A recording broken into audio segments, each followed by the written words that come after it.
Hindustan is not a high tax society. Income tax के point of view से 98% से ज़्यादा लोग टैक्स फ्री हैं। एक एंटरप्रेन्योर को या एक बिजनेसमैन को जेल में डालने के 1000 से ज्यादा तरीके हैं। हमारे यहाँ एक टेंडेंसी बनी कई सालों में कि हर चीज़ को क्रिमिनलाइज कर दी है। 1 to 2% ऑफ जीडीपी का ड्रैग है सर। बड़ी कमजोरी है।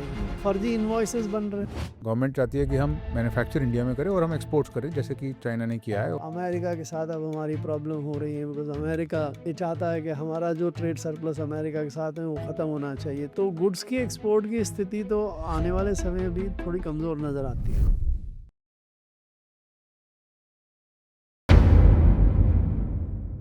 और मेरा पहला सवाल टैक्स के ऊपर है। इंडिया का प्यूनिटिव टैक्स स्ट्रक्चर, पहले हम इनकम टैक्स देते हैं, उसके ऊपर हम जीएसटी देते हैं, हमको उसके बदले में कुछ रिटर्न नहीं मिलती जितनी हमको मिलनी चाहिए।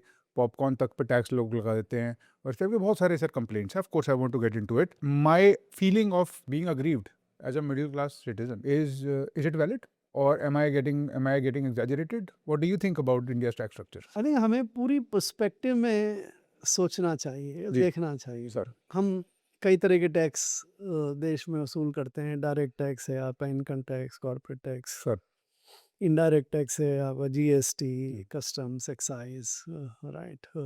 इन सब से देश में तकरीबन 15% ऑफ जीडीपी टैक्स आता है, ठीक है। राइट।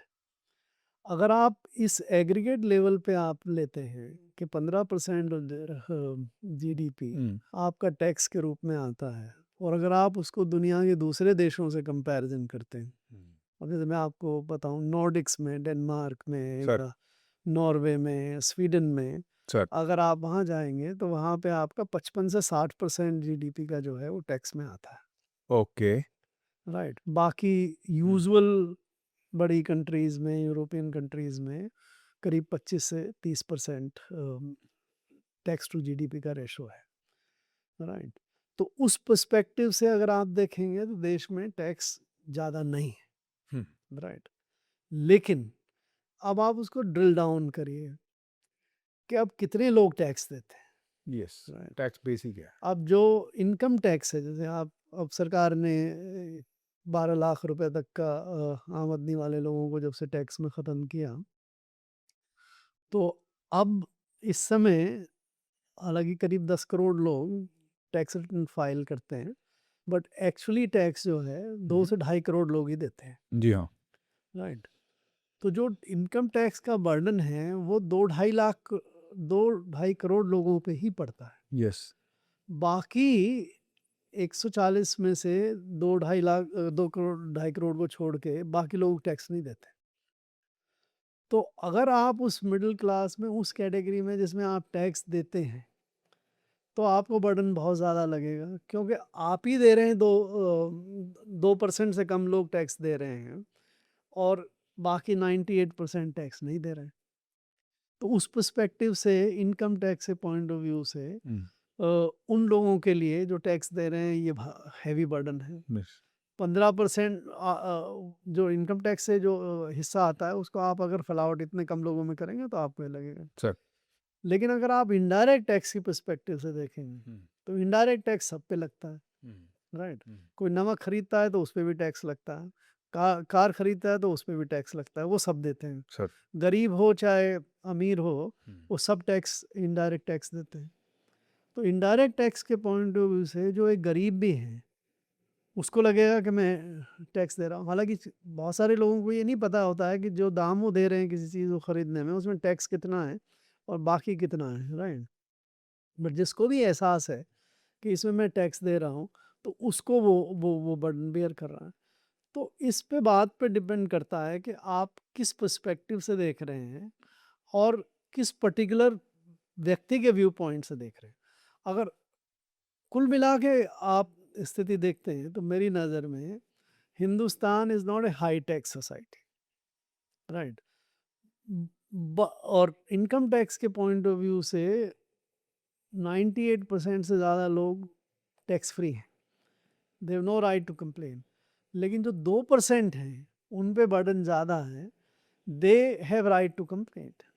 और इनडायरेक्ट टैक्स जो हमारी सारी जनता देती है, गरीब भी देते हैं, they have a right to complain कि भाई हम भी तो टैक्स, हमें हम तो हमारी अपनी जीवन चलाने की स्थिति में भी नहीं है, लेकिन फिर भी हम टैक्स दें। सर उस 2% वाले की बात करते हैं, हम्म सैलरीड इंडिविजुअल है, पहले टीडीएस कटता है उसका, हम्म फिर वो इनकम टैक्स फाइल करता है। उसके बाद अगर गलती से उसने गाड़ी खरीद ली तो वो गाड़ी पे सरचार्ज देता है और पता नहीं कितने सेस भी देता है और उसके बाद टैक्स भी देता है, और उसके बाद कुछ भी परचेज करता है तो वो टैक्स देता ही रहता है, डबल ट्रिपल टैक्स देता है। This is one category of person I want to focus on, the salaried individual. Another category of person I want to focus on is the SMB, जो छोटा बिजनेसमैन है, जो मेहनत करके या अपना काम करके कुछ प्रॉफिट कमाने की कोशिश कर रहा है और फिर जो घर लेकर आ रहा है, तो वो तो फिर पता नहीं सर क्या क्या देता है, क्योंकि उसके पर एक एडिशनल टैक्स है करप्शन का जो उसको देना पड़ता है, and what he's left with is barely anything, and that doesn't even include the harassment and the headache. तो जो हमारा सैलरीड इंडिविजुअल है वो 2% की पॉपुलेशन में आता है और वो 98% का भार उठा के चलता है, मिलता उसको कुछ नहीं है। Of course he is the one who is excluded from the freebies by default. और जो हमारा एमएसएमई एसएमबी टाइप का बिजनेसमैन है वो बहुत सारी, वो जो पूरी की पूरी मतलब स्टेट का ब्रंट ही लेके चलता है। मैंने कहीं पढ़ा सर कि एक एंटरप्रेन्योर को या एक बिजनेसमैन को जेल में डालने के 1000 से ज़्यादा तरीके हैं in the law. There are 100 more than 1000 offenses that you can book him in, including some offenses which say that अगर आपने अपने फैक्ट्री का बाथरूम वाइट वॉश नहीं कराया 4 महीने के अंदर तो आपको जेल में डाल सकते हैं। तो ऐसी सिचुएशन में सर मैं क्या खुश हूँ देश को टैक्स देके, या मैं नहीं खुश हूँ, उस पर्सपेक्टिव से मैं कैसे सोचूं, कैसे समझूं? तो देखिए, दो वर्ग की आपने बात की, उनकी एक एक करके बात कर लेते हैं। एक तो जो हाई सैलरी वर्ग है, देखिए 2% टैक्स सैलरी अर्नर नहीं है, सैलरी अर्नर बहुत ज़्यादा है, राइट। भारत सरकार और स्टेट गवर्नमेंट्स और ऑर्गेनाइज सेक्टर में ही तकरीबन 4 से 5 करोड़ लोग काम करते हैं। 4 से 5 करोड़ लोग में से जो सैलरी वाले जो टैक्स दे रहे हैं वो आज के दिन 2 करोड़ से लोग कम हैं, जी राइट। सर। तो बहुत सारे लोग सैलरी कमाते हैं लेकिन वो टैक्स आज के दिन नहीं दे रहे हो। 12 लाख वाली स्कीम में बहुत सारे लोगों को अगर आप देखोगे तो टैक्स से बाहर निकल गए हो।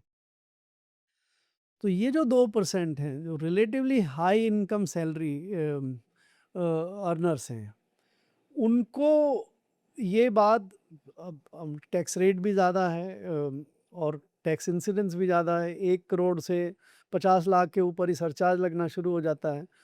तो उनका टैक्स इंसिडेंस आपको और हमें निकालना चाहिए। इट में कम बिटवीन रफली about 22% to about 35% because maximum rate है 37%, जो वो जो सरचार्ज के बाद वाली। तो ये हम आर्ग्यू कर सकते हैं कि अगर वो जो ये रिच है, I have no great sympathies in the sense कि लोगों को, औरों को मिला के, हमारी जनरल जनता को मिला के जिसकी आमदनी इतनी कम है, उसके मुकाबले अब हम थोड़ी देर पहले बात कर रहे थे कि ये पर कैपिटा इनकम $2500, $2500 को अगर आप कन्वर्ट करते हैं तो वो तकरीबन आपका 2.5 लाख रुपए की आमदनी होती है साल भर की, राइट। और ये किकिनी आपका 25 लाख से ऊपर होता है, यस। जो जो ये ग्रुप है जो टैक्स दे रहा है, तो उनकी आमदनी 10 गुना उनसे एवरेज इनकम से ज़्यादा है। तो ये अफोर्ड तो कर सकते हैं।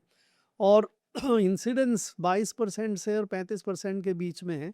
ये कह सकते हैं कि ज़्यादा है, लेकिन जैसे मैंने आपको कहा नॉर्डिक्स वगैरह के इनके यहाँ 55% 60% तक लोग टैक्स देते हैं। तो उस हिसाब से इनको उतनी कंप्लेंट नहीं करनी चाहिए मेरी नज़र में। ये एक फेयर शेयर है टैक्स देने का। एक जो कंप्लेंट आपने साथ में उठाई कि भाई उनको इसके बदले में क्या मिलता है, तो देखो टैक्स का कंसिडरेशन के साथ कोई रिश्ता नहीं है। टैक्स बाय डेफिनेशन सरकार जो public goods and services provide करती है, चाहे लॉ एंड ऑर्डर हो, चाहे डिफेंस हो, इंटरनल सिक्योरिटी हो, चाहे इवन रीडिस्ट्रीब्यूशन वगैरह, वो उसके लिए टैक्स दिया जाता है। इसके बदले में कोई सर्विस आपको मिले या रिटर्न मिले उसके बारे में नहीं मिलना चाहिए। तो अगर टैक्स पेयर्स को ये देखना है कि भाई क्या हमें इसके बदले में मिल रहा है, तो अगर देश में कानून व्यवस्था सही है, देश में पोल्यूशन और इन चीज़ों का कंट्रोल बेहतर है। देश में आपकी डिफेंस, इंटरनल सिक्योरिटी की स्थिति बेहतर है। देश में अगर इंफ्रास्ट्रक्चर विकसित हो रहा है तो उनको कंप्लेंट नहीं करनी चाहिए मेरी नज़र में। उनको कंप्लेंट करनी चाहिए अगर ये चीज़ें नहीं हो। फॉर एग्ज़ाम्पल, अब दिल्ली में ये बहुत सारे हाई टैक्स पेयर्स रहते हैं, राइट? और दिल्ली में 4 महीने 3 महीने ऐसी स्थिति हो जाती है कि आप यहाँ रह नहीं सकते। यस, चाहे वो नोएडा हो चाहे दिल्ली हो, इतना सारा पोल्यूशन। तो उन ये जो टैक्स पेयर्स हैं इनको ये कंप्लेन करनी चाहिए, एंड मेरे ख्याल से बिल्कुल लेजिटिमेटली, कि भाई हम इतना टैक्स दे रहे हैं, आप एनवायरनमेंट को भी क्लीन क्यों नहीं रख सकते? आप पोल्यूशन तो इंडिविजुअल नहीं हटा सकता ना। करेक्ट, मैं अपने घर में अपना पोल्यूशन ना करूं वो उतना ही कर सकता हूं, लेकिन मैं सड़क पे और पूरे शहर में पोल्यूशन के में कुछ नहीं कर सकता। यमुना में अगर गंदगी जा रही है तो मैं अकेला नहीं ठीक कर सकता, उसको मैं टैक्स दे रहा हूं, उससे उस पैसे से सरकार की जो ड्यूटी बनती है कि आप उसको ठीक करिए, लेकिन आप ठीक नहीं कर रहे हैं। तो मेरे ख्याल से जो हाई टैक्स पेयर्स हैं उनको ये एक तरह से मूवमेंट चलाना चाहिए to hold the government accountable, कि जो आपका काम है इस टैक्स के पैसे से लेके करने का, हमारी पब्लिक गुड्स एंड सर्विसेज को प्रोवाइड करने का, वो आप प्रोवाइड कर रहे हो और नहीं कर रहे हो। That is where the anger और energy needs to be diverted rather than complaining कि मुझसे इतना टैक्स क्यों ले रहे हो। दूसरा जो आपने वर्ग उठाया है एमएसएमई यस, या बिजनेसमैन, तो वो देखिए वहाँ डायनेमिक्स अलग रही हैं हमारे देश में। हमारे देश में उनके ऊपर बहुत रिस्ट्रिक्शंस, लाइसेंस, परमिट, ये वो, रिजर्वेशंस, बहुत सारी चीज़ें रहीं। उस प्रक्रिया में वो टैक्स चोरी भी करने लगे, अनअकाउंटिंग भी करने लगे, ब्लैक भी रखने लगे। अगर एक समय देश में 97% टैक्स चार्ज किया जाता था इनकम टैक्स में, तो वो कोई भी व्यक्ति 97% टैक्स नहीं देगा आपको।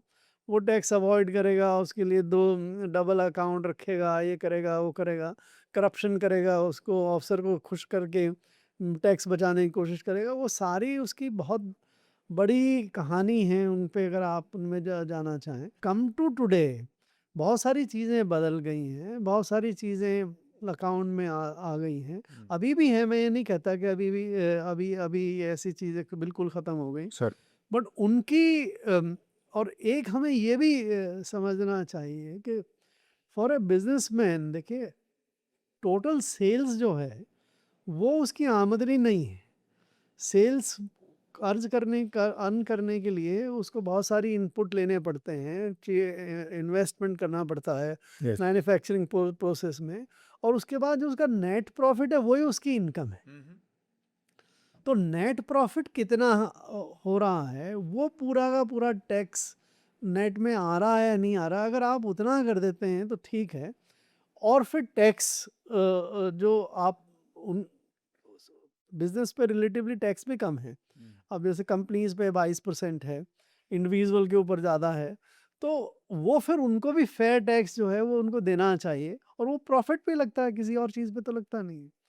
सो अगर हम धीरे धीरे ऐसी व्यवस्था की तरफ बढ़ते हैं जिसमें सारी चीज़ें अकाउंटिंग फॉर होती चली जा रही, आज के दिन काफ़ी कुछ हो गया है, तो हम उस व्यवस्था की तरफ, आई डोंट थिंक एमएसएमई भी बहुत बहुत हाई टैक्स्ड है। I don't think they are high taxed. नहीं sir, MSME I would not say tax से परेशान है, टैक्स से तो इंडिविजुअली दूसरी परेशान चीज़ों है, से परेशान, दूसरी चीज़ों से परेशान है। वो अलग सब्जेक्ट है। वो देखिए हमारी कुल मिला के कैसी समाज है, कैसी व्यवस्था है, सरकारी व्यवस्था कैसी है, वो वो बहुत बड़ा इशू है। टैक्स से उसको सीधा अब मेरे ख्याल से रीजनेबल टैक्सेशन के बाद, ऑफ कोर्स अभी भी कोशिश उनकी ये कई लोगों की हो सकती है कि भाई आप टैक्स ये भी ना दो, लेकिन अब वो इंसिडेंट्स कम कम होता चला जी, एक पॉइंट है सर जहाँ पर ये कन्वर्ज करते हैं, जहाँ से ये वर्ड टैक्स टेररिज्म निकलता है। जाए। ये कैफे हाँ, जो कॉफी आप डे कह के रहे थे कि ये हमारे यहाँ एक टेंडेंसी बनी कई सालों में कि हर चीज़ को क्रिमिनलाइज कर दीजिए,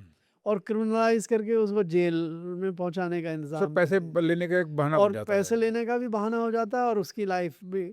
हम ये सोचने लगे कि भाई क्रिमिनलाइज कर दो और उस पर हैवी दंड लगा दो, तो उससे चीज़ रुक जाएगी। ऐसा नहीं होता। राइट,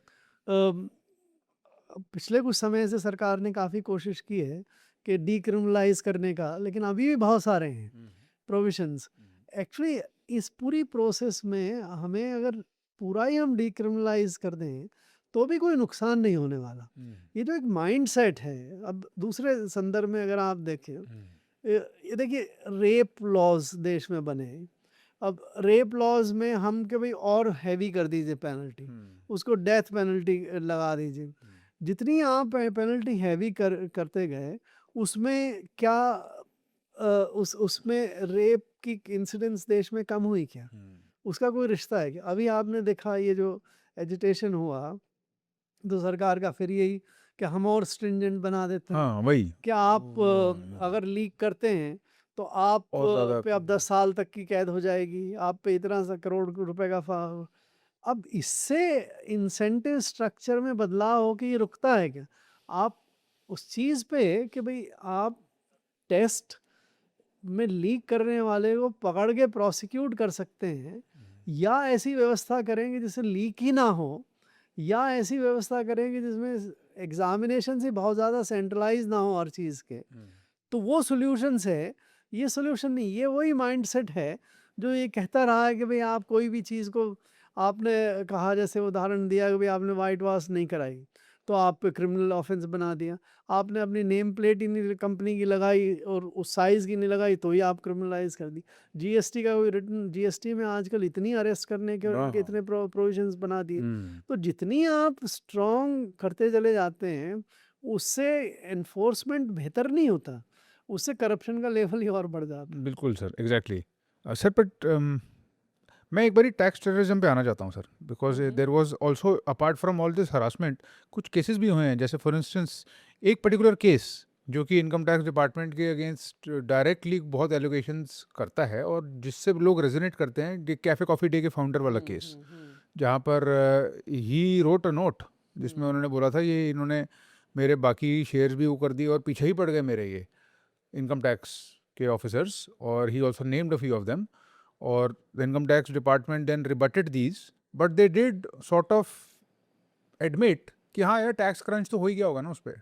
तो सर ये जो एटीट्यूड है और ये जो माइंडसेट है लोगों का, अब again this is coming from my experience with the IRS officer, कि सब सामने कोई आके बैठता है बिजनेसमैन या टैक्स पेयर तो कोई सिंपैथी नहीं होती उसके खिलाफ। I don't care about him, I really don't, and I just want to make sure कि ये मेरे को किसी चीज़ में फंसा ना दे, क्योंकि अगर वो मुझसे मेरे पास आया है तो वही तो परेशान होकर आया होगा और वो कुछ काम करवाने के लिए आया होगा जिसमें इनहेरेंटली मेरा डेंजर है, और मैं कहीं ना कहीं उसको चोर की नज़र से देखता हूँ as an IRS officer also.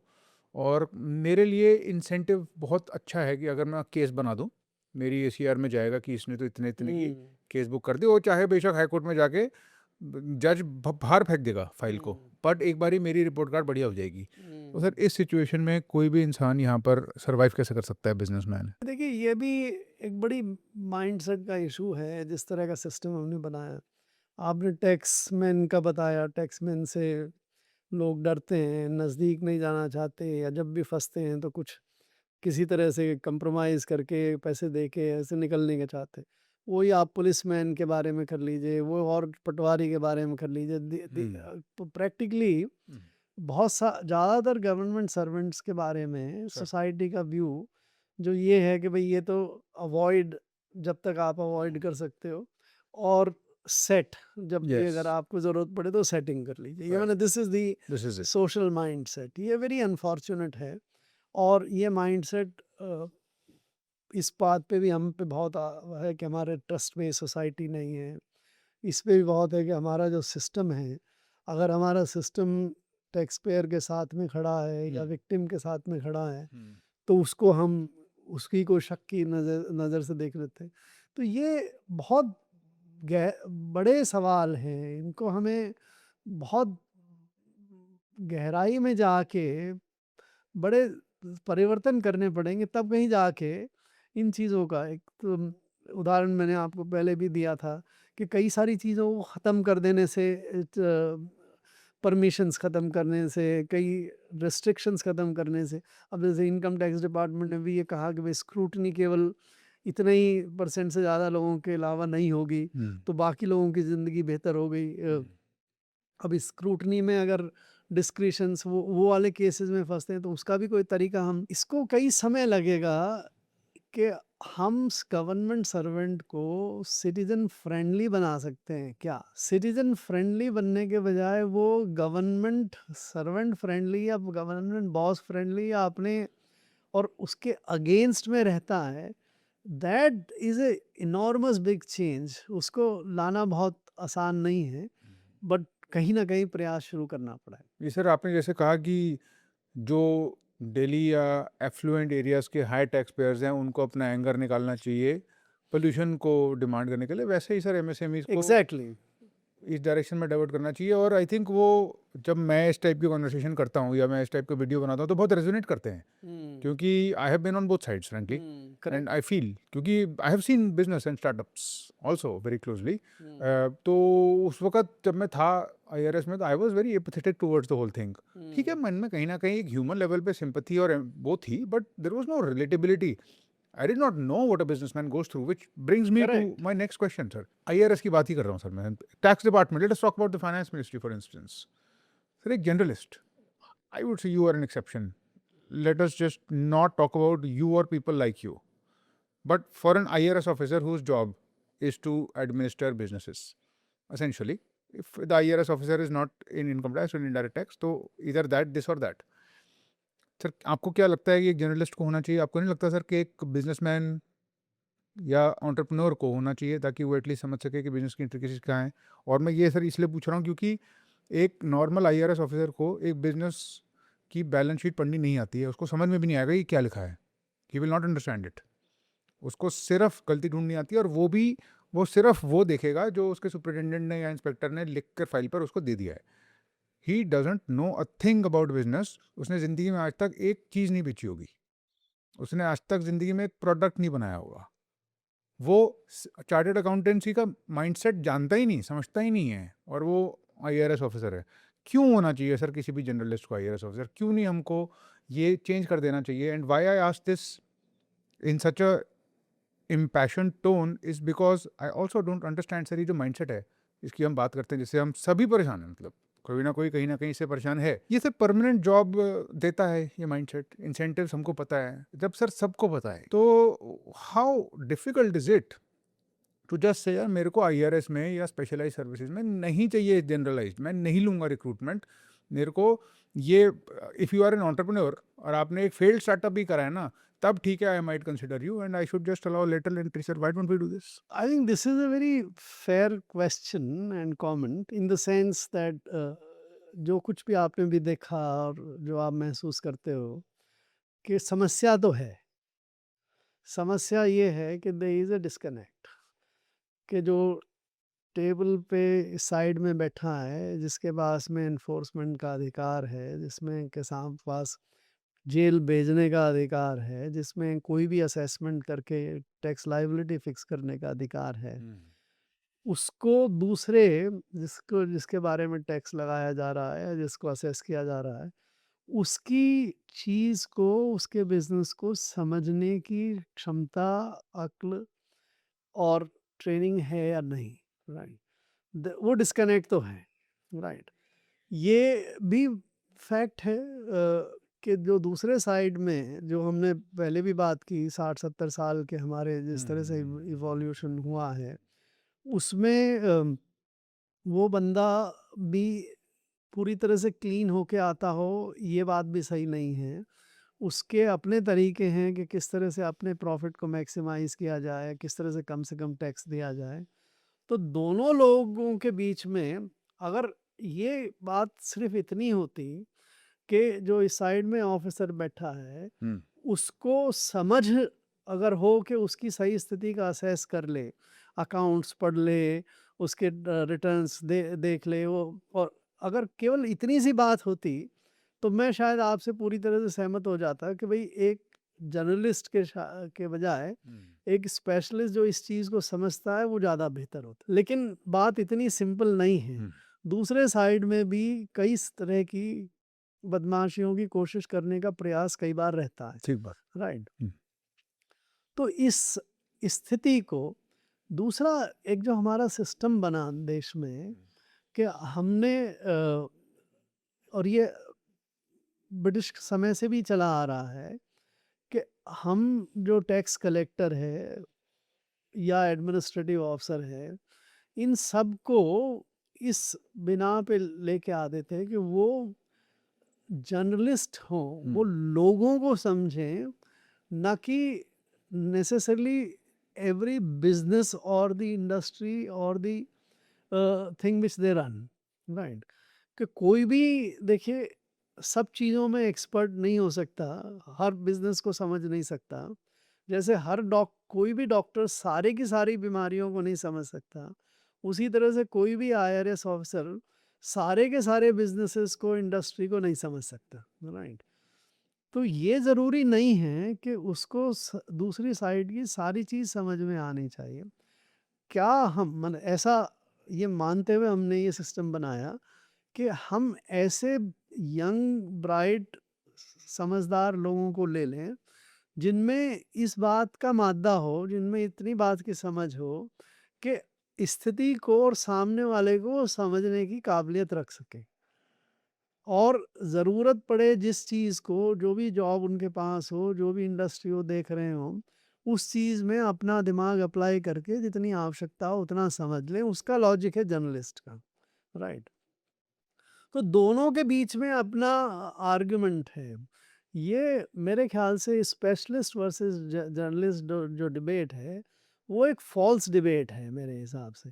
ना तो हर सिचुएशन में स्पेशलिस्ट ही उपयुक्त हो सकता है, ना ही हर सिचुएशन में जर्नलिस्ट ही उपयुक्त हो सकता है। सिस्टम अगर हम किस तरह का बनाते हैं, क्या हम यह हमारा सिस्टम कहता है कि ये जो टैक्स ऑफिसर बैठा है या ये जो एडमिनिस्ट्रेटर बैठा है, वो उसमें इतनी काबिलियत हो, समझ हो, इतनी एम्पैथी हो कि वो दूसरे चीज़ को समझ के, और सिस्टम में इतनी जगह हो उसके लिए कि वो जो ठीक समझे उसके लिए निर्णय जेन्युइनली, अगर मदद देनी है तो मदद करे, उसके हक में भी फैसला करने की ज़रूरत तो फैसला करे।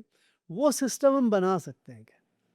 तो मेरे हिसाब से अगर ये चीज़ें अगर हम करते हैं, तो जर्नलिस्ट और स्पेशलिस्ट की जो डिबेट है उस पे बहुत ज़्यादा फ़र्क नहीं पड़ेगा। ठीक है सर, एक बारी हम जनरलिस्ट और स्पेशलिस्ट की डिबेट डिसॉल्व ही कर देते हैं।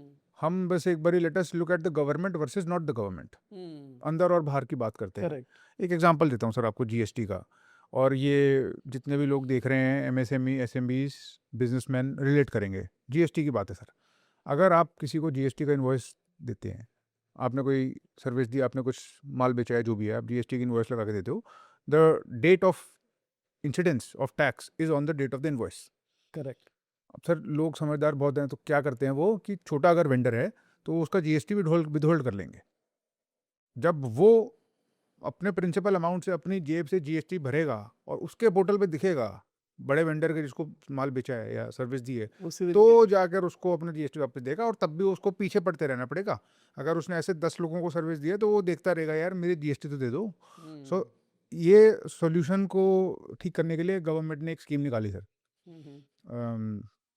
उद्यान स्कीम में क्या है वो।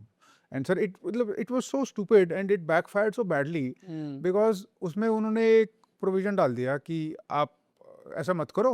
वो वही आपकी सर बात है, वो माइंडलेस इन्फोर्समेंट वाली बात है कि अगर आप किसी एमएसएमई से जीएसटी का इन्वॉइस ले रहे हो और उसको 45 दिन में पैसे नहीं देते तो आप क्रेडिट नहीं ले सकते। तो उन्होंने बोला ठीक है, मैं इनसे काम ही नहीं करूंगा। फिर तो उन्होंने सर लोगों एमएसएमई सरेंडर करा दिए सर्टिफिकेट। ये देखिए, इस देश की समस्याएं सामान्य नहीं है। It is right. अनबिलीवेबल। ये तो डाल में पात राइट। तो अगर सरकार को एक सोल्यूशन निकालती है तो अब जैसे आपने बताया 45 दिन किससे गिनोगे? डेट लगाओगे तभी तो गिनोगे, डेट ही मत लगाओ तो 45 दिन कहाँ गए? राइट। सो मूल इशू क्या है इसमें? मूल इशू ये है कि एक तरफ बड़ी इंडस्ट्री है जिसकी उस छोटी इंडस्ट्री पे पावर ज़्यादा है, दूसरी तरफ छोटी इंडस्ट्री है जिसकी बड़ी इंडस्ट्री पे डिपेंडेंस बहुत ज़्यादा है, वो उनकी इक्वल रिलेशनशिप नहीं। सो ये बड़ी मछली जो है वो छोटी मछली का थोड़ा एक्सप्लॉयटेशन करती है, राइट। अब ये फैक्ट है, सामान्य स्थिति में इन दोनों लोगों को उस इक्वेशन में कोई फर्क नहीं पड़ता, माने they are comfortable with that situation, भाई दिस इज ए फैक्ट कि मुझे बिजनेस करना है, मुझे यहाँ से इतना मिल रहा है, ये मुझे नहीं क्रेडिट पे ले जा रहा है, 60 दिन में पेमेंट कर रहा है, तो मुझे कोई दिक्कत नहीं, मुझे बिजनेस तो मिल रहा है। लेकिन अगर कुछ लोग ये फिर कोशिश करेंगे बीच में, एंड जेन्युइनली कर रहे होंगे, मुझे उसमें उनकी मंशा पे संदेह नहीं है कि नहीं नहीं इसको टाइम पे भी पेमेंट मिलना चाहिए, राइट। तो वो फिर जब सरकारी तरीके से आप कोई सोल्यूशन निकालोगे, भाई तुम्हें क्रेडिट ही नहीं देंगे अगर इतना इतना नहीं, इतना ऐसे आप ये 45 दिन में पेमेंट नहीं करोगे, तो फिर वो दूसरा सोल्यूशन निकाल लेते हैं जिससे इस लॉ से आप बन सकते हैं। मेरे ख्याल से ये जो बिजनेस मैटर्स हैं, इसमें सरकार को बहुत ज़्यादा इंटरफेरेंस नहीं करना चाहिए। Let the businessman settle between themselves, right. इनको क्रिमिनलाइज करो, इनको डिसअलाउ करो, इनसे इससे कोई सोल्यूशन नहीं होने वाला। आप छोड़ दीजिए उनके ऊपर, वो बिजनेसमैन, स्मॉल और लार्जर इंडस्ट्री, आप अगर कर सकते हैं सरकार की तरफ से, तो केवल इतना ही कर लीजिए कि जो पब्लिक सेक्टर है वो तो टाइम पे पेमेंट कर दें, करेक्ट, राइट। बिल्कुल सर। तो पब्लिक सेक्टर जो आपका वो पेमेंट नहीं करता, वो भी ये धंधे ये सब इक्वेशन इस्तेमाल करता है। तो जो गवर्नमेंट को धीरे धीरे बिजनेसेस के बीच में, आप गवर्नमेंट और बिजनेसमैन के बीच की जो प्रॉब्लम्स हैं उनको सॉल्व करिए ना। सही बात है। बिजनेस और बिजनेस के बीच में जो प्रॉब्लम है उसको छोड़िए, don't try to do too many things. 1 to 2% of GDP का ड्रैग है सर, मैंने कहीं पढ़ा था, हाँ बिकॉज ऑफ दिस। नहीं होगा, वी डोंट नो, ये एस्टिमेट्स हैं, ये बहुत सारे एस्टिमेट्स हैं। और आपकी और बड़ी आप दूसरी प्रॉब्लम आप वो भी देखते हैं कि इनपुट टैक्स क्रेडिट में इतना ज़्यादा फर्जीवाड़ा हो रहा है, फर्जी इनवॉइसेस बन रहे हैं, उन प्रॉब्लम्स को सॉल्व करिए ना, बजाय ये इन चीज़ों को बिजनेसमैन टू बिजनेसमैन के बीच में पड़ना है। वो प्रॉब्लम तो आप सॉल्व कर सकते हैं। ये देखिए जेन्युइन प्रॉब्लम है, जैसे आदमी जैसे ये बिजनेसमैन 60 दिन की क्रेडिट मांगते हैं या नहीं देते हैं, उसी तरह से वो जीएसटी भी नहीं पेमेंट करना चाहते उस समय, पहले आप जमा कराइए फिर हम दे देंगे। यस, ये बड़ी कॉमन प्रैक्टिस है, बिल्कुल। बट ये बिजनेस की रिलेशनशिप है sir I think we can leave it to them. ठीक है सर, हम okay, let us come to make in India and PLI. Sir इस पे रिपोर्ट कार्ड क्या है? देखिए पीएलआई का ब्रॉड रिपोर्ट कार्ड तो ये है कि 14-15 तरह की जो पीएलआई चली, मैंने इसमें बहुत विस्तार से इसका एनालिसिस भी किया हुआ है।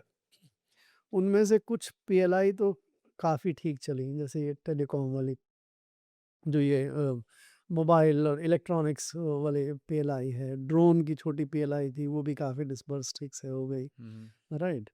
फार्मास्यूटिकल्स की 2-3 पीएलआईज थी, उनमें भी डिसबर्समेंट ठीक से हुआ। डिसबर्समेंट मतलब जो इंसेंटिव सरकार 4-5% देती है इनको, अगर आप सडन टर्नओवर अचीव करते हैं, उसमें एडिशन अचीव करते हैं, तो आपको इतना ये incentive, this is the hole basically सरकार का ये कहना है कि भाई आप अपना एडिशनल प्रोडक्शन करिए, हम आपको 3 से 5% जो है आपको इंसेंटिव दे देंगे टर्नओवर का। ये भी है पीएलआई स्कीम का, और कुछ लॉजिक नहीं है। आप ले आइए उसमें टेक्नोलॉजी ले आइए और ये करिए। कुछ पीएलआई जो हैं वो बिल्कुल ही बेकार निकली, उनमें कुछ भी नहीं हुआ। जैसे सोलर वाली पीएलआई में बैटरीज है सर, बैटरीज वाली पीएलआई में कोई खास अभी तक इन्वेस्टमेंट नहीं आया, राइट। कुछ हैं जो बीच में चल रही हैं, टेक्सटाइल की है, ऑटोमोबाइल्स की हैं, जिसमें थोड़ा बहुत डिस्बर्समेंट हुआ। कुल मिला के स्थिति ये है कि 4 या 5 साल निकलने के बाद, इसका पीरियड है 6 साल के आसपास का, 4 या 5 साल निकलने के बाद जो इंसेंटिव सरकार ने 2 लाख करोड़ रुपए का हम इंसेंटिव देंगे, अगर आप उसी से केवल जज करना चाहें तो उसमें से अभी तक 10% डिसबर्समेंट भी नहीं हुआ है। अच्छा, ओह, दैट इज हाँ, nowhere close to anything. That is that the is the story. So the reality 4 साल निकलने के बाद 10% से ज़्यादा डिसबर्समेंट नहीं हुआ। सर ये फेलियर जो है, it is reflective of the larger failure of make in India, manufacturing in India. वो ठस है देखिए मेक इन इंडिया तो it had number of components के भाई, जो जिनको आप क्वांटिफाई नहीं कर सकते थे उससे कि भाई आप फॉरेन इन्वेस्टमेंट्स को परमिट कर देंगे, ease of India, ease of doing business को बढ़ाएंगे। तो मेक इन इंडिया तो उस किस्म की ब्रॉड बेस्ड काइंड ऑफ, इसीलिए उससे उसको अगर आप केवल इसी से मैन्युफैक्चरिंग का शेयर जीडीपी में बढ़ रहा है नहीं बढ़ रहा है, तो उससे अगर आप जाके जज करेंगे तो उस हिसाब से कुछ नहीं नज़र आता कि मैन्युफैक्चरिंग का शेयर जो 17% था वो घट के 14% रह गया है। जी सर, और 25% का टारगेट था। वो इंडस्ट्री का दोनों फ़र्क अलग हैं। एक तो इंडस्ट्री का टारगेट है 25% का जी। और मैन्युफैक्चरिंग का है 16-17% का, ओके। राइट। तो दोनों मिल के मैन्युफैक्चरिंग 25% अकेली हिंदुस्तान में कभी हो पाएगी, ये टारगेट रख सकते हैं हम, लेकिन उस तरफ हम जाने की बजाय उससे तो पिछले 5-7 साल में तो थोड़ी सी मैन्युफैक्चरिंग का शेयर कम हो गया है, right. So make in India को तो अलग रख दीजिए, आजकल सरकार भी मेक इन इंडिया की बात नहीं करती। बेसिकली गवर्नमेंट का जो मेन इंटरवेंशन पिछले 4-5 साल से है वो ये पीएलआई है और एक ये सेमीकंडक्टर की स्कीम्स जो आई हैं उसके ऊपर है, सेमीकंडक्टर 1-2। तो पीएलआई के तो जैसे मैंने बताया काफ़ी कहा जाता है कि बहुत सारे इन्वेस्टमेंट आ गया, ये लेबर जनरेट हो गया। सर। बट अगर एक नंबर से अगर आप पकड़ना चाहें कि भाई क्या स्थिति हुई वास्तव में, और वो नंबर ये है कि कितना एडिशनल प्रोडक्शन अगर होता तो उस पे इंसेंटिव आपका डिसबर्समेंट करेक्ट। होता था, राइट। तो वो इंसेंटिव डिसबर्समेंट 4 साल में 10% 10% ही है। उससे ये बताता है कि शायद पीएलआई उतनी सक्सेसफुल नहीं है जितनी आप इसको क्लेम करते हैं। पिछले कुछ समय में सरकार ने पीएलआई और नहीं लाना भी बंद कर दिया है। कई कई तरह की बातें भी आ रही हैं कि भाई इसमें ये सिस्टम खराब था, ये था वो, एडमिनिस्ट्रेटिव वो कुछ आ जाती है, कभी कुछ वॉर हो जाती है, कभी कई कारणों से आप एक्सक्यूज दे सकते हैं, but net result is this. Semiconductor की स्कीम बेहतर चली, अभी तो उसमें 10-11 फैक्ट्रियां देश में लग रही हैं, सर। हालांकि कोई मेन फैब्रिकेशन नहीं है, वो सेट टाइप की ज़्यादा चीज़ें चल रही हैं, असेंबली, बट फिर भी कुछ हो रहा है। अभी तक उनमें से प्रोडक्शन में एक आधी आई है। सो लेट अस सी हाँ वो कैपिटल सब्सिडी की स्कीम है। तो कुल मिला के जो रिफ्लेक्ट होना चाहिए था कि मैन्युफैक्चरिंग का शेयर बढ़ रहा है नहीं बढ़ यस रहा है, यस। उसमें आपको नज़र नहीं आता। कुछ सर, इससे एक एसोसिएटेड क्वेश्चन है, और of course this associates and relates to our foreign exchange reserves also. Government चाहती है कि हम एक्सपोर्ट्स करें, गवर्नमेंट चाहती है कि हम मैन्युफैक्चर इंडिया में करें और हम एक्सपोर्ट्स करें, जैसे कि चाइना ने किया है, और उसकी वजह से फॉरेन एक्सचेंज भी बढ़ता है, सॉफ्ट पावर भी बढ़ती है और प्रोस्पेरिटी भी बढ़ती है। अब ये पूरा का पूरा चेन कोलैप्स होता है। इनफैक्ट जो डेटा मेरे पास है वो ये है कि जो भी एक्सपोर्ट हमने किया है वो अल्टीमेटली हमने आईफोन्स एक्सपोर्ट करे हैं बहुत सारे, और वो भी फॉरेन कंपोनेंट्स आए, बस असेंबल करके एक्सपोर्ट कर दिया। Is that correct? सो देखिए एक्सपोर्ट्स की स्टोरी अगर आप 2014 से 2026 तक की लेते हैं, 12 सर। साल की, सर। तो पहले 5 साल तो एक्सपोर्ट्स में कुछ नहीं हुआ। हम 2014 में शायद 314-315 बिलियन डॉलर का एक्सपोर्ट करते थे, मर्केंडाइज एक्सपोर्ट्स, गुड्स की एक्सपोर्ट की जी बात जी कर रहा हूँ। सर। 2019 में जाके करीब करीब उतना ही हमारा एक्सपोर्ट हुआ करता था, 5 साल प्रैक्टिकली बिना किसी फिर अगले 2 साल में काफ़ी अच्छा जंप आया, स्पेशली कोविड के टाइम में हमारा एक्सपोर्ट बढ़ा। लोग ये समझते होंगे कोविड के टाइम में एक्सपोर्ट्स घट गया था, बट हमारा बड़ा कोविड के टाइम में एक्सपोर्ट्स बढ़ा। तो हम करीब 440, 435, 440 बिलियन डॉलर के आसपास पहुंच गए। अब उसके बाद पिछले 3 साल 4 साल से अगेन फ्लैट लाइन है, थोड़ा बहुत गिरा है, ज़्यादा वहाँ के वहीं लगभग लगभग हम अटके हुए हैं, 2-3% हियर एंड देयर। सर्विसेज का एक्सपोर्ट बल्कि इस समय काफ़ी अच्छा रिजल्ट, क्यों हमारे जीसीसी काफ़ी आने लगे, काफ़ी हम ये आईटी के एक्सपोर्ट्स भी हमारे बढ़े। पिछले कुछ समय से थोड़ी सी दिख रही है। कमी हो रही है, लेकिन 8-10 साल में करीब करीब ये मोर देन डबल हो गए, okay. And the result is has been very good. Services ने हमें एक्चुअली बचा लिया। अब तो कुछ महीने तो ऐसे आते हैं जिसमें सर्विसेज का एक्सपोर्ट गुड्स के एक्सपोर्ट से ज़्यादा हो जाता है, राइट।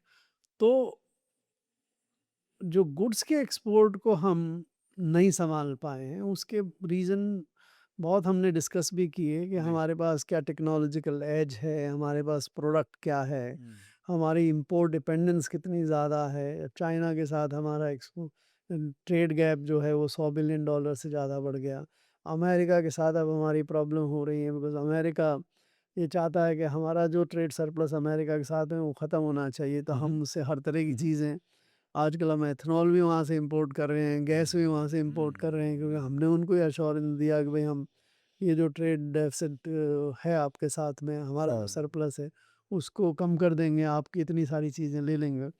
तो गुड्स की एक्सपोर्ट की स्थिति तो आने वाले समय में भी थोड़ी कमज़ोर नज़र आती है, ओके। राइट। सर्विसेज में एक बड़ा डेंजर है, अगर वो फ्रक्टिफाई हुआ, वो हकीकत में बदला, तो हमारी स्थिति कमज़ोर होगी। अगर वो नहीं हुआ तो हम फिर भी सर्विसेज में ठीक करते चले जाएंगे। वो ये फ़र्क आ रहा है जो एआई और इसके कारण से पूरी की पूरी सर्विस इंडस्ट्री, हमारी जो इंफॉर्मेशन टेक्नोलॉजी इंडस्ट्री है, उसका बेस कमज़ोर होता चला जा रहा। हम बहुत सॉफ्टवेयर का एक्सपोर्ट करते थे, बहुत सारे लोगों का एक्सपोर्ट करते थे, जो वहाँ जाके सर्विस देते थे, और ये पूरी हमारी 180 बिलियन $190 बिलियन का एक्सपोर्ट सालाना हम लोग कर पाते हैं।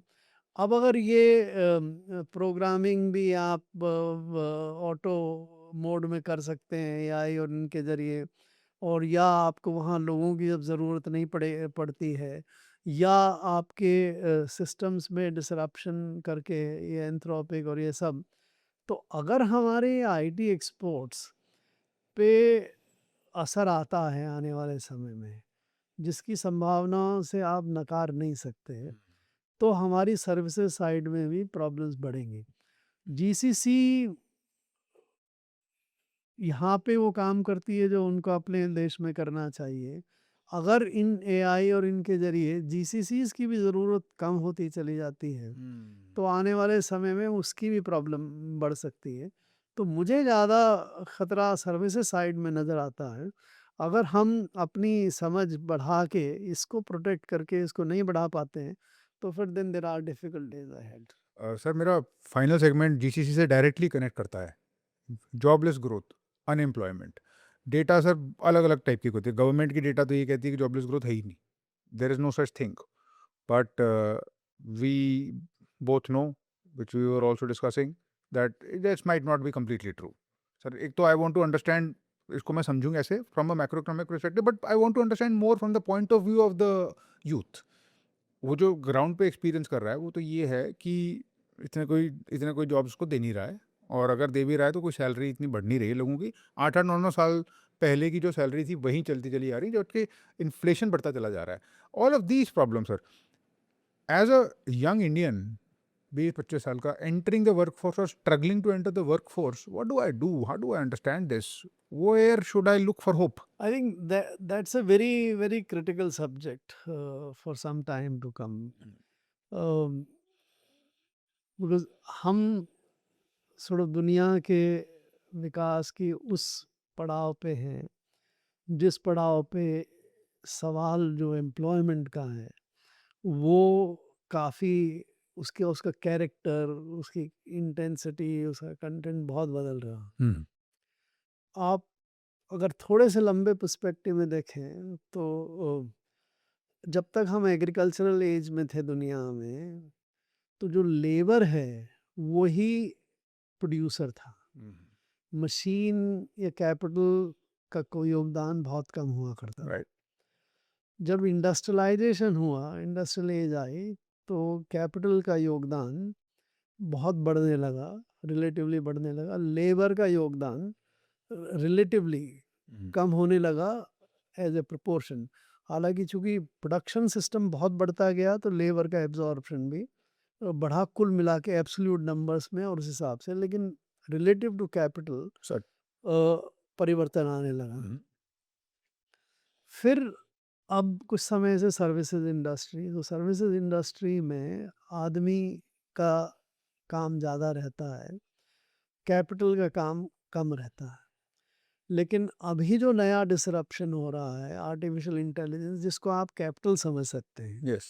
कि वो कैपिटल का इक्विवेलेंट है, तो अब आर्टिफिशियल इंटेलिजेंस के कारण से जो कैपिटल का सर्विसेज में इतना ज़्यादा योगदान बढ़ रहा है, उससे लेबर का सर्विसेज में भी योगदान जो है वो कम होने की कम होने स्थिति पे से, यस।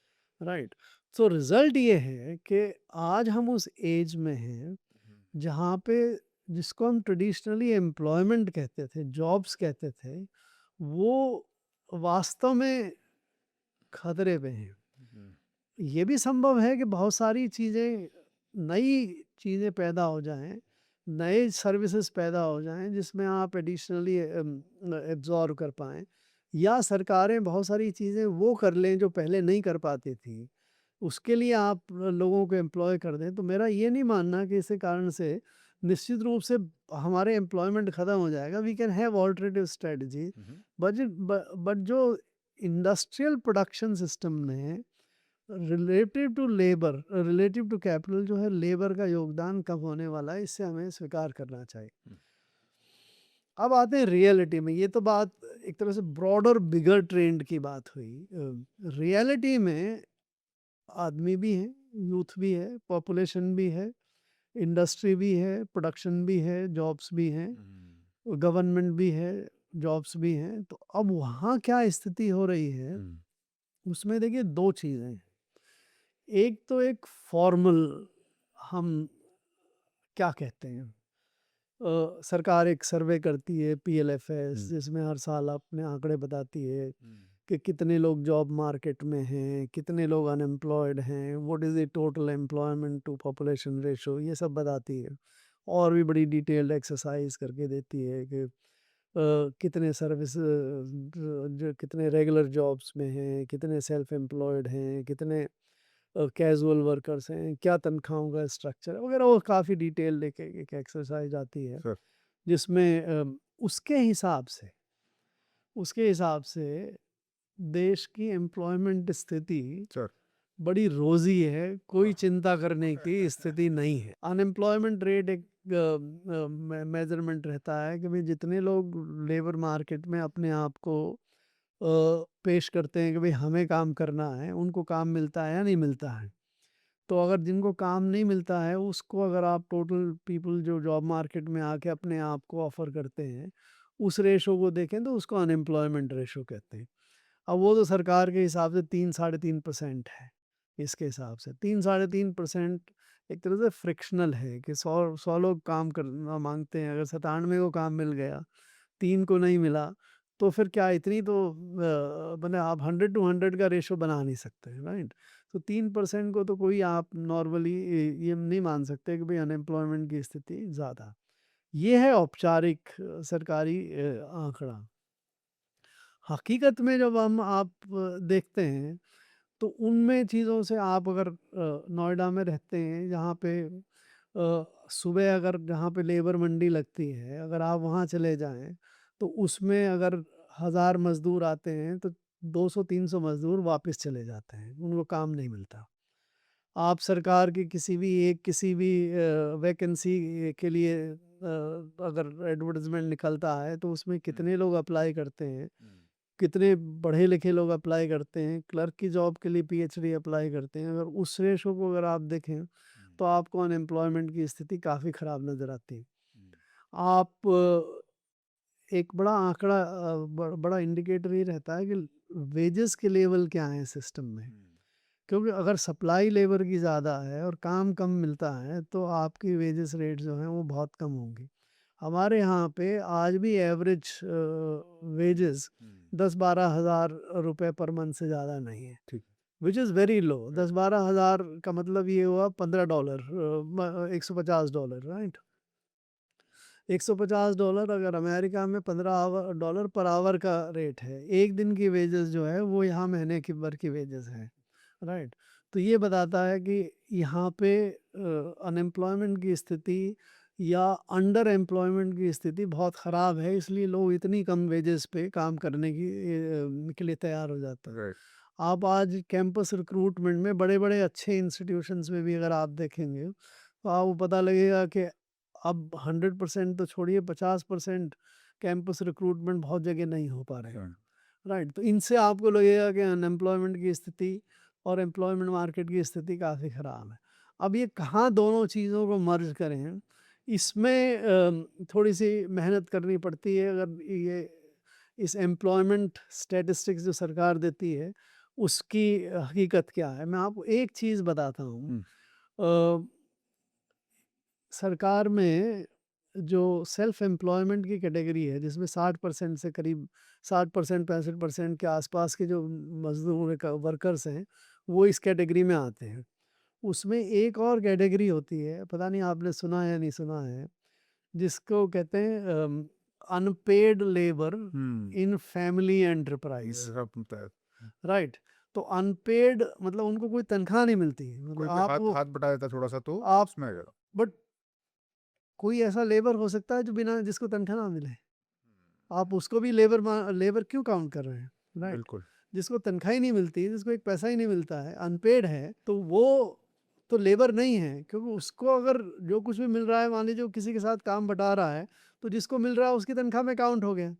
सो अनपेड लेबर एक ऐसी कैटेगरी है जो मेरे ख्याल से पूरी तरह से फर्जी है। बाय द वे, ये हिंदुस्तान में एग्जिस्ट करती है सर्वे में। एलओ जो है, world labour organisation, ILO, international labour organisation, वो ये कैटेगरी रिकग्नाइज ही नहीं करता। और हमारे यहाँ पिछले 5-7 साल में जिस कैटेगरी में सबसे ज़्यादा एम्प्लॉयमेंट बढ़ रहा है वो ये वाली category unpaid labour in family enterprise.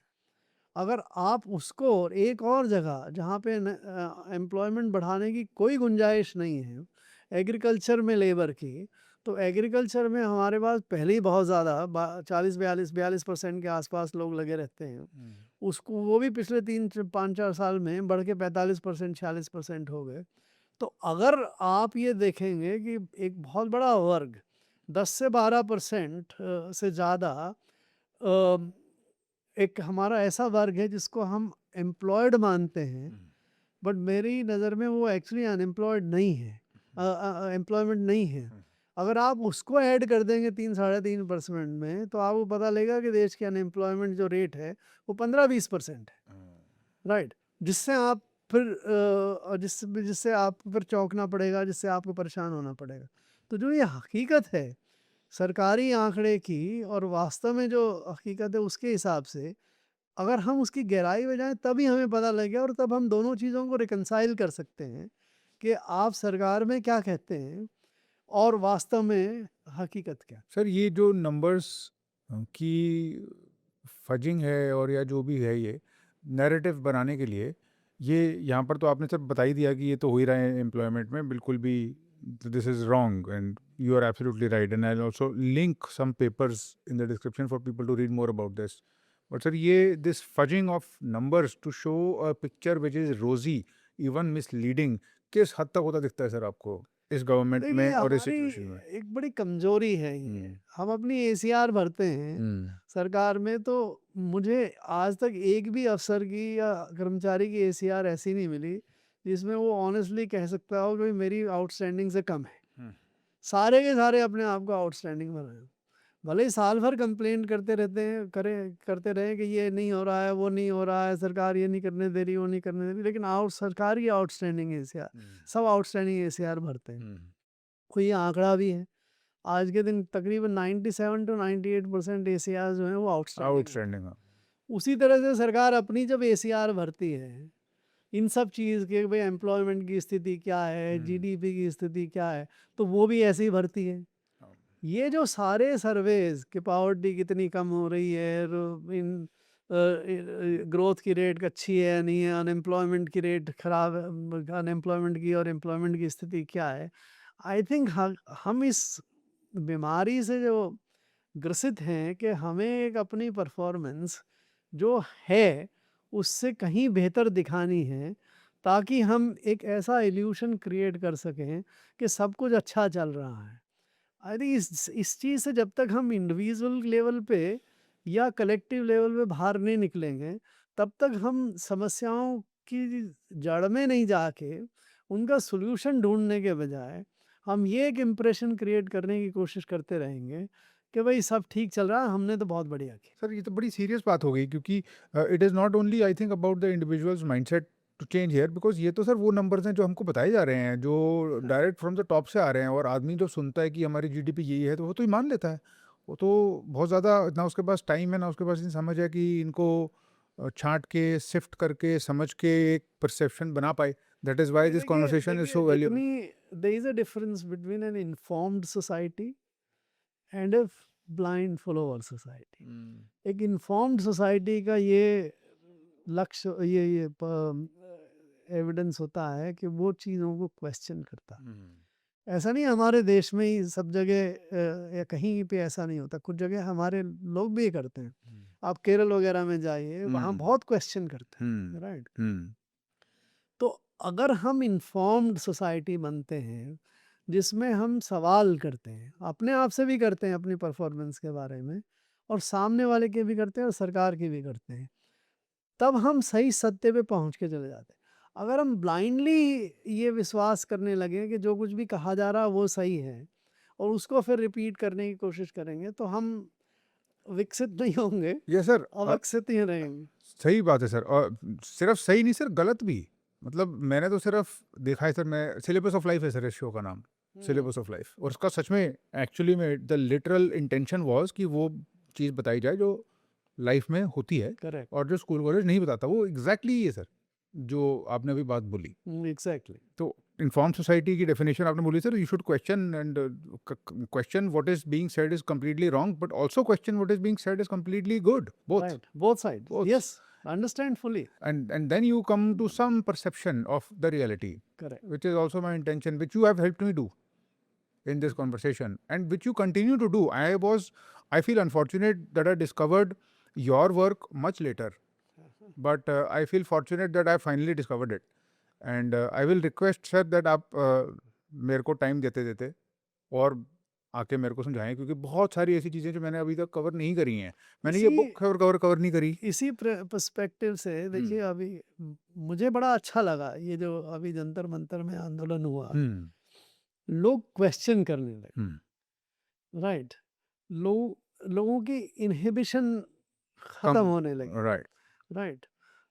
आपने देखा कि लड़के लड़की में कोई फर्क नहीं है. हाँ, कोई लड़कियां जो हैं वो भी उतनी ही इक्वली वोकल हो के सवाल कर रही हैं, अपने आप को एक्सप्रेस कर रही हैं, अपने आप को. सो ये एक्चुअली एक अच्छी शुरुआत है देश की, जिसमें इन्फॉर्म्ड सोसाइटी क्वेश्चनिंग सोसाइटी की तरफ बढ़ रही हो, और यही सोसाइटी पार्टिसिपेटिंग सोसाइटी होती है, राइट. बाकी फॉलोअर सोसाइटी होती है. तो I think we are progressing उस तरफ थोड़ा बढ़ रहे हैं. I certainly hope so, sir. I certainly hope so. Although I think there's a huge margin to cover. Of course. Because numbers हमारे फेवर में नहीं है. अगर हम खुद को इन्फॉर्म्ड में गिनते हैं, आई थिंक हम गिन सकते हैं, बट हमारे नंबर्स हमारे फेवर में नहीं है. और जब मेजॉरिटी एक थ्रेशोल्ड पार हो जाएगा तो रेडिकल डिफरेंस होगा sir. Correct. I started to sir, ऐसी मजाक में मैंने इसको एंटी स्टुपिडिटी बोलना स्टार्ट कर दिया. तो एजुकेशन में सर ये एजुकेशन रिफॉर्म्स हुए, एजुकेशन रिफॉर्म पे प्रोटेस्ट हुए, तो मुझे तो सर ये my feeling was education reform is too big a goal. Correct. हाँ, एजुकेशन को डिफिनेशन नहीं ढंग से कोई कर पाता, एजुकेशन रिफॉर्म तो भूल ही जाओ. So I just started to say that education reform छोड़ देते हैं, एंटी स्टुपिडिटी पे वो कर लेते हैं. It's a good catch Yeah. phrase. Yeah. So basically, you should not be fooled so easily. Exactly. Which is another way of saying you are an informed society. Right. Correct. Sir, so we require teachers like you to push us there. And so for that reason, I will request that you please keep coming back and you keep educating us. If it helps, certainly. 100% it does. Right. Thank you very much. Thank you, sir.